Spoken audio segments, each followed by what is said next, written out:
নমস্কার বন্ধুরা, সিবি কিচেনে আপনাদের সবাইকে স্বাগত। আজ আমি দেখাবো আপনাদের অন্যরকম একটা রেসিপি। রুই মাছের ডিম তো আমরা অনেকেই অনেকভাবে খেয়ে থাকি। আজ আমি দেখাবো একটু অন্যভাবে। মাছের ডিম দিয়ে আর আলু দিয়ে আমি একটা দারুণ সুস্বাদু একটা তরকারি করে দেখাবো। তার জন্য আমি এখানে নিয়ে নিয়েছি 250 গ্রাম রুই মাছের ডিম। এর মধ্যে দিয়ে দিচ্ছি স্বাদ মতো নুন, পরিমাণ মতো হলুদ গুঁড়ো, আর এখানে নিয়ে নিয়েছি 4-5টা মতন কাঁচা লঙ্কা কুচিয়ে নিয়েছি, আর এখানে একটা পেঁয়াজ কুচিয়ে নিয়েছি, দিয়ে দিলাম এগুলো। এবার আমি সুন্দর করে মিশিয়ে নেব। আমি এগুলো দিয়ে বড়া তৈরি করে নেব। কড়াই বসিয়ে দিয়েছি আমি এখানে। কড়াইতে দিয়ে দিচ্ছি সামান্য সাদা তেল। এবার আমি ছোট ছোট করে বড়া বানিয়ে নেব।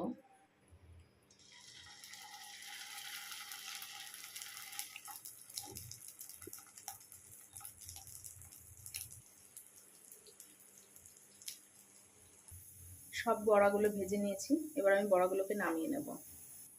কড়াইতে দিয়ে দিচ্ছি সর্ষের তেল।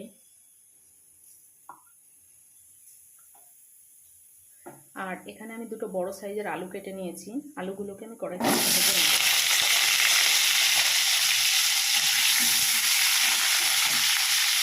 আলুগুলোকে আমি লাল লাল করে ভেজে নেব। আলু ভাজা হয়ে গিয়েছে, আলুগুলোকে আমি নামিয়ে নিচ্ছি। ওই একই তেলের মধ্যে দিয়ে দিচ্ছি ফোড়নে কিছুটা গোটা জিরে, দিয়ে দিচ্ছি একটা শুকনো লঙ্কা, একটা তেজপাতা, দিয়ে দিচ্ছি একটা বড় সাইজের পেঁয়াজ কুচিয়ে নিয়েছি পেঁয়াজ,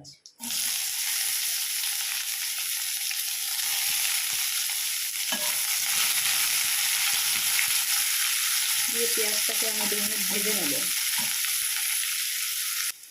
পেঁয়াজটা আমি হালকা করে ভেজে নিয়েছি। এর মধ্যে দিয়ে দিচ্ছি 1 চামচ আদা রসুন বাটা,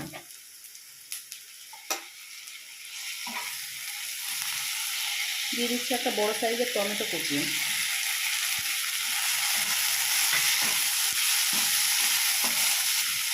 এবার এটাকে 2 মিনিট নাড়াচাড়া করে নেব। এবার গ্যাসটাকে কমিয়ে আমি এর মধ্যে কিছু মশলা মিলিয়ে নেব। গুঁড়ো মশলা দিয়ে দিচ্ছি 1 চামচ জিরে গুঁড়ো, 1 চামচ ধনে গুঁড়ো, ঝালের জন্য দিয়ে দিচ্ছি 1 চামচ শুকনো লঙ্কার গুঁড়ো, আর দিয়ে দিচ্ছি সামান্য জল। এবার আমি 5 মিনিট মশলাটাকে ভালো করে কষিয়ে নেব।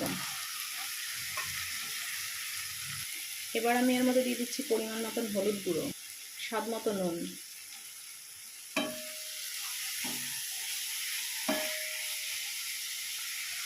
এবার আমি এর মধ্যে দিয়ে দিচ্ছি ভেজে রাখা আলুগুলোকে।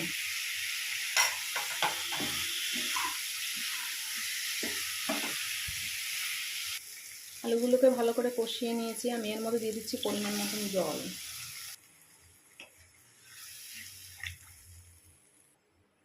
একটা লঙ্কা।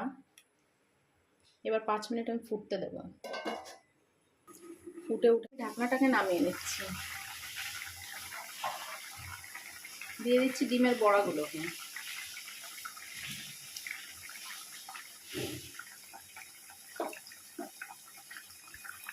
আমি আবার 2 মিনিট ঢেকে দেব। ঢাকনাটা নামিয়ে নিচ্ছি।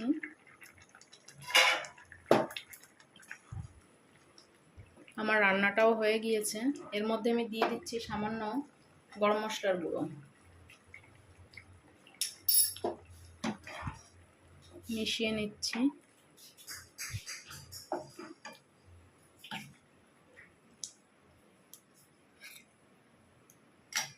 দেখুন বন্ধুরা, আমার রান্নাটি একদম সম্পূর্ণভাবে তৈরি হয়ে গিয়েছে। আর এভাবে আপনারা বড়া তরকারি রান্না করে দেখবেন, কেমন হলো আমাকে কিন্তু কমেন্ট করতে ভুলবেন না। ভিডিওটি ভালো লাগলে লাইক কমেন্ট করবেন আর বন্ধুদের সঙ্গে শেয়ার করবেন।